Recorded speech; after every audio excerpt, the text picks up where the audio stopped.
Welcome back. It's the Ultimate Cleveland Sports Show, show number 1000 alive. You're looking live at Progressive Field in downtown Cleveland, where in about exactly 8 hours, the Cleveland Guardians will continue their series with the Baltimore Orioles. And that game will be on WKYC right here, Channel 3. Guardians, Orioles, Tanner Bybee, guys, looking to bounce back from a terrible start. On the banks of the Cuyahoga. Yeah. Add a little Keith Jackson. Do you say Cuyahoga? I go back and forth, actually. Oh. Cuyahoga. I think I'm more of a Hogga than a Hoga. Okay, I'm a Hoga. McNuggets, what's up? What was that bull voice right there? What was that? What do you mean? Is that your announcer voice? When I did announcer voice? Is that your announcer voice? Yeah, that was my, I guess, announcer voice. That was his Brent Musburger. Yeah, that's what I was trying to do the impression. Looking live, yeah. But the big story with the Guardians, of course, guys, is what happened last night. Parker Messick.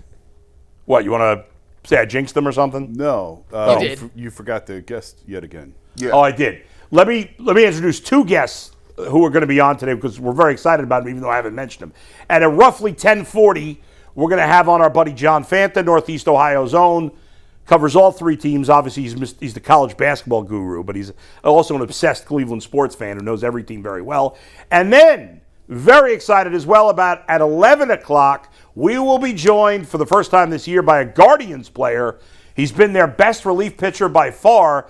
Eric Sabrowski will join us at 11 o'clock. So we're excited to talk to him. His story is amazing. We'll talk about it when he comes on. He's older than you think he is because his story, it took him a while to get to the majors.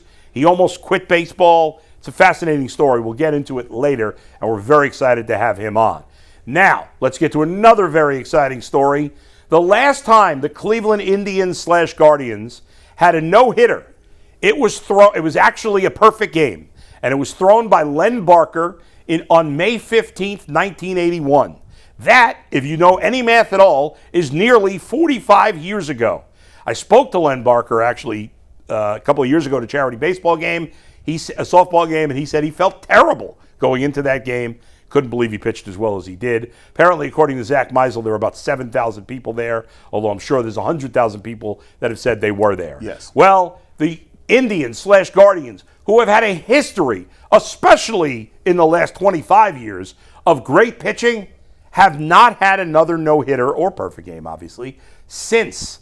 They've had a number of close calls, including Gavin Williams last year. Well, last night, the latest close call, Parker Messick, who's been tremendous this season, who Jason guaranteed would not have a whip under 1 this year. He's been. Nice spin zone, buddy. Yeah. I was waiting for you to call me out on that because it was me that said. And by the way, he won't, as good as he's been great. By the way, this has got to be a first. Great stat by Zach had on the Ultimate Guardian show this morning.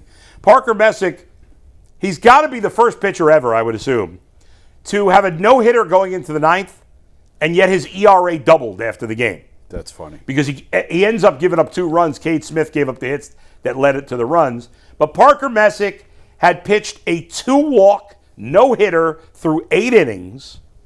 He was at, I believe, 106 pitches going into the 9th inning. And heartbreakingly, on the first pitch of the 9th inning, I can't remember now who hit it for Baltimore. Was it Blaze Alexander? I know he got one of the 2 hits. Doesn't really matter. It wasn't like it was a line drive down the left field line for a double where you're like, okay, what are you going to do?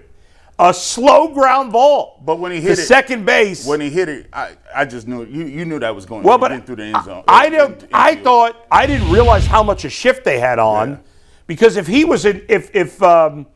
Brito was in traditional second base spot, it's a routine play. Yeah. But they had a pretty big shift on for I can't remember now who got the hit. Mike, can you remind me who got that first ground ball hit?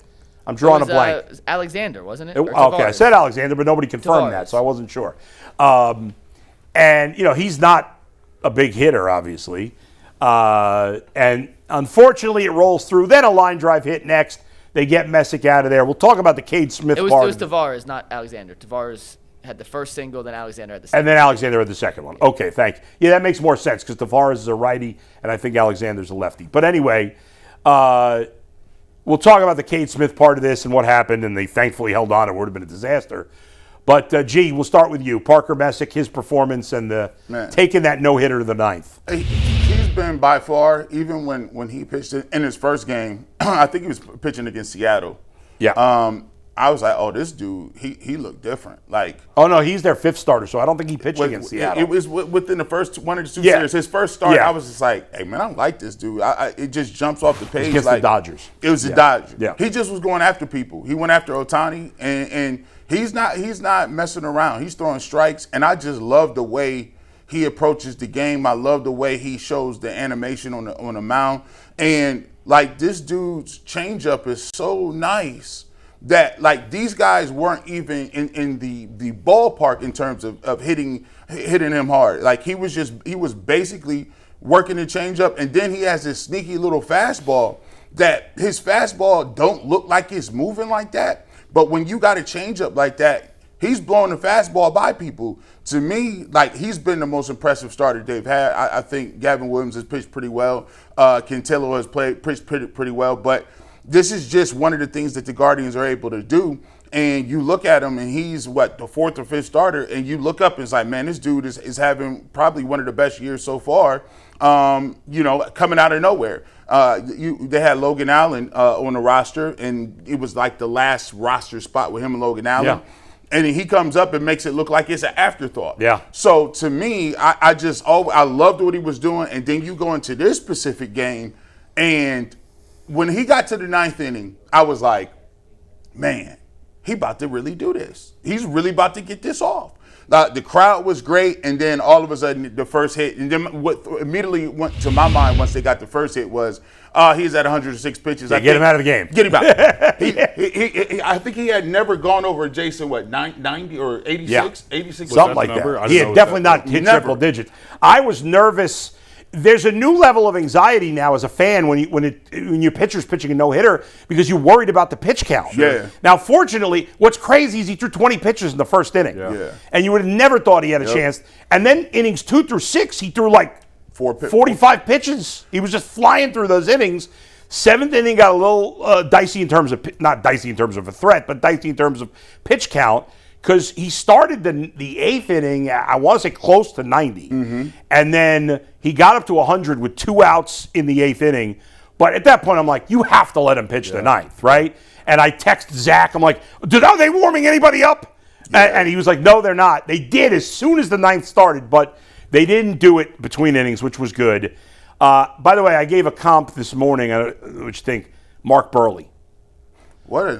It's early. White Sox? Mark Burley had one of the best changeups ever. Yeah. Lefty, kind of a little chunky. Parker throws a little heavy. Well, maybe. Now, if you want to get crazy, I could give you Johan Santana, but maybe that's going a little too far. Yeah, I mean, Mark Burley's a borderline Hall of Famer. He's not a Hall of Famer, but he's like an all-star, very good pitcher. He was a very good Hall pitcher. of very good. Listen, if his career is Mark Burley, we're going to be thrilled. Oh, God, yeah. But I think he throws a little harder than Mark Burley. But, like, the thing with Parker Messick is he doesn't have stuff that blows you away. Yeah. The changeup's really nasty. But nobody gets blown away by a changeup. Doesn't mean it's not a great pitch. But he's got one of the best changeups in the game, and that's why Burley Johan Santana at his best. Oh, yeah. Certainly, he even threw harder than Messick. But he had a nasty Tom Glavine, obviously, another lefty with a nasty changeup. But Parker Messick, this guy, I said it the other day when I called him a gamer, and I know it's kind of a cliche thing to say, but he is the definition of a gamer. Like, he is a guy kind of like the Guardians who overachieve maybe their talent a little bit because he pitches with his you-know-what's hanging out. Yeah. He's like, you know what? I ain't messing around. Goes after guys. You're going to beat me? Beat me. Yeah. I'm I'm not nibbling. You want to beat me? Let's go. The strikeout rate's good. I mean, he's averaging almost a strikeout per inning, borderline. Obviously, the whip and the ERA are ridiculous. If he had not given up those 2 runs in the 9th, if Cade Smith had gotten out of that inning without giving up those runs, his ERA would have been, hat tip Zach because he gave this to me this morning, his ERA would have been 0.30 something. Which, I know it's early, but it still would have been like, my God. It doesn't matter that it's early. That's absurd. It's absurd. Did Pedro and Roger Clemens have in April? At the end of, and I'm not calling him No, Pedro, of course not. But the numbers that he's putting up. Well, Pedro had a great changeup too, righty. But the numbers he's putting up are absurd. Jason, your thoughts on what he did last night? I just think you guys covered it for the most part. I watched a lot of the replay. I didn't see it live. I didn't even know what was going on. I was outside cutting the grass. Yeah. and then I was texting. yeah, and I was like, oh man, and I made Yeah. it in just in time to see the last out. Yeah. So then the replay started almost immediately. Yeah. So I was able to watch quite a bit of the game on replay. And I mean, yeah, you got fastball change, and when you've got as much movement on his change as he does, it's really difficult to hit. And you know, he's kind of in the, you know, you're throwing out comps that are accurate. Yeah. I'll go more of the Shane Bieber mode only because he wasn't a top prospect. Like, well, that way, yes. Messick was never a top prospect. Never. He was never a guy Never. that, like we heard about Espino, Gavin Williams, and Tanner Bybee for years. Yeah. And Messick was just Even last year. Yeah. When Messick first got called up, I wasn't like that familiar with him. No, but much like with Shane Yeah. came up, stuck, never went back down, and had a great career until he ran into arm trouble. And Messick is certainly on that same track. Yeah. It's incredible the way that they can produce pitching. 6-inning bull, it starts to get to you. That's why watching baseball is nerve-wracking. Yeah. If you're not watching every game, it don't hit you like that. But the gravity of okay, it's the 6th inning. You know they ain't had a no-hitter since '81. You got to the 7th inning, and I think he hit a little bit of. I'm like, bro, I'm queasy on stomach, bro. I'm like, it's hard to watch no-hitters, man. It's tough. My wife, who doesn't really watch sports, I was like, she comes down because Aaron and I were watching the game. She's like, and we told her it was a no-hitter. She's like, oh, I'm going to watch the 9th inning. Yeah. So, and then she pulled up. And are you blaming? No, I don't believe in jinx. Mike was trying to blame me for the jinx yesterday. You did have, like, when I was watching it, the phone was going crazy. The group chat was I was jumping. excited about it. It was jumping. You mushed it. There's no such thing as a You're jinx. a mush. There's no such thing. A mush. I am not a mush. Adam the mush. No, I was giving him crap last Yeah. night, but I agree. There's no like such thing. I didn't hear the broadcast, but I guess and Hammy's talked about this. He does it all the time. Yeah. He will. It's his job. Of course. You're not watching the game. You're It's listening. so silly. He has to He tell has you to what's paint the going picture. on. Of course. What he says in the booth has nothing to do with what's going on. It's in the insane Can I to take think you behind the scenes otherwise. real quick of something? Yeah. So right in the 8th inning, give or take, Earl texted me in our producer group chat, me, Ant, and Earl, and was like, hey, we may have to change this whole rundown. I'm like, I know, I'm ready. Yeah. He said, I can't say why, but I'm ready. Can't say why. Mr. John Fanta texted me back. Yeah. Because I had asked him if he could switch times because Sobrowski was coming on the time that we had booked Fanta. And he said, new time works. Let's do 10:45. Maybe we'll talk about history. Maybe. Question mark, ... exclamation point. 1 second later, Bull in our group chat says, Mike, finger on the pulse, as if I wasn't already well involved and already had all these things moving. The reason I said that, and by the way, even though I don't believe in jinxes, I don't think I actually ever said no-hitter in the text chat. You came the closest to actually. I'm gonna pull up the exact chat right now. I was saying, like, I was nervous about the pitch count, that I was worried they were going to pull him out, and I would have been so pissed if that had happened. But the only reason I said finger on the pulse is because you had just texted something about some other sport or something. Put the rundown. I sent the rundown. Nah, after the rundown, you texted something else that was not Parker Messick related. No, it was the exact text I sent after was, hey, I booked Fanta for 11. Guards finally got back. They're giving us Sobrowski at 11. I texted Fanta to see if he can switch times. We'll change the rundown when Fanta gets back to me. I thought there was something else. Anyway, before we move on to our next topic and then get to John, let's talk about what happened after that with Cade Smith, because Cade Smith's been pretty bad so far. Yep. People keep saying, you still worried? You still not worried? We talked about it yesterday. There are concerns about the bullpen. Yeah. He's my least that I'm concerned about, but for whatever reason, I don't know what the answer is, his command is way off. Let me give you this one stat I gave on the Ultimate Guardian show this morning. In his first 2 years in the big leagues, I want to say Cade Smith has pitched 148 innings. I might be off by a couple, roughly 148 innings. And he had thrown 3 wild pitches in 148 innings. This year, in 10 innings, he's thrown 4 wild pitches. The guy never throws a wild pitch, and he's thrown 4 in 10 innings. His walk rate is way up. His hits allowed rate is way up. Like, these numbers are huge. He is missing his spots. Yep. And so the fastball is kind of coming right down the middle. And that, I thought twice I thought both Gunnar Henderson and Alonso might have hit it out. No. When when Henderson hit, I thought that was gone. I said, "Oh, this is gone." Yeah, by far. I said, "This is the most Cleveland thing ever to happen." And you load the bases. Yeah. And he hits a grand slam to erase all that. I thought it. And then Alonso, it went opposite field. It ends up being a double. He got but crazy power. That's ridiculous. If he had pulled that ball, that would have been way gone. Fortunately, they hold on, but obviously things a little shaky, very shaky with Cade Smith right now. Well, he's never done it before. I did it at the end of last year. Okay, but that's not very big of a sample size, and I do think that there is something to changing roles. Yeah. Yep.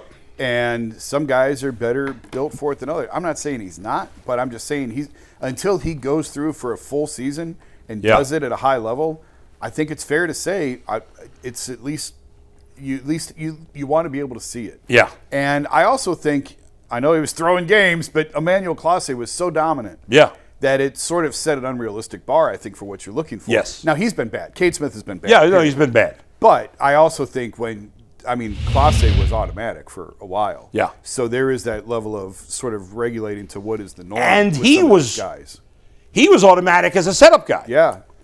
So the combination of the two leads to the anxiety about Cade Smith. I no information on this whatsoever. Yeah. I'm just spitballing. Daniel Espino's throwing 100 miles an hour in AAA. Yeah. How long until he's here? Well, we were talking about this morning. He's thrown, I think, 6 2/3. He has 6 strikeouts. Gave up his first run yesterday. They got 3 guys. Alamon is pitching really well down there. Walters is rehabbing. The bullpen, there's no option right now. Sobrowski's been their best reliever, but he's a lefty. I can't see them moving him. Not that you can't have a lefty closer. There are teams that do. But it's less common to have a lefty closer. I'm just talking more. We talked yesterday. The ERA of the bullpen's over 5. I do think they're going to figure it out. I think they're going to get it out. They will have to be very careful with Espino. He's not going to pitch 2 days in a row. I'm not saying he's going to be here next week. No, but he will be if he's healthy. I think he'll be up here this eventually. summer. If he's throwing 99, 100 with good command and blowing by guys and he stays healthy, I think he's going to be here. Nuggets, it's so crazy to me. I think there is something to be said about the closer role, because the closer role is like the equivalent of basketball being like, hey, so what we're going to have you do is you're a great free throw shooter, so every single time somebody gets fouled and go to the line in crunch time, you're the person shooting free throws. Yep. And you could be a great free throw shooter, but it's levels to you coming off the bench cold and having to knock down pressure shots. So this is come on in. As a setup man, you got a little leeway. At least you know if I don't do something here, we got a little bit of time to come back and finish this out. But coming in and throwing the strikes, he's got to get it together. It's on him. I think his velocities are right around where it always is. It's not velocity. I think this mechanics. But that's what I'm saying. Is I don't think it's injury, because a lot of times when guys are missing their spots like this and getting hit like that, you wonder if there's something going on. Is there pitch tipping happening? They need to look into that, I think. Well, because they're spitting on some pitches that players normally chase.